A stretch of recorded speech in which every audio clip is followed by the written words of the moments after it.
How to delete all the posts on Facebook. If any day you would like to delete all of your posts on Facebook, just follow the following steps. First of all, you have to launch Facebook on your mobile device. In order to do so, tap on Facebook on your mobile device and your Facebook will be launched. Now go to the profile section on the top right. After that, you will see an interface like this. Now go to the option of settings and privacy. After going to the option of settings and privacy, you have to scroll down. You have to scroll down until you find the option of activity log. After you see the option of activity log, you have to tap on activity log.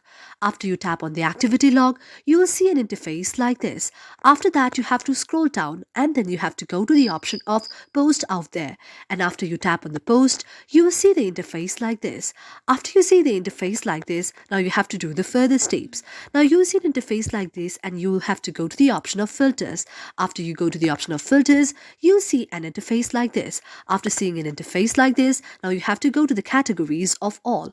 Now after tapping on that, you will see a screen like this. Now you will see the various posts out there which you have posted. Now you have to tap on all and then you have to select the various kind of posts that you want to delete. After selecting all of the posts like this, now tap on move to trash. Thank you for watching our video, and if you liked our video, do subscribe our channel.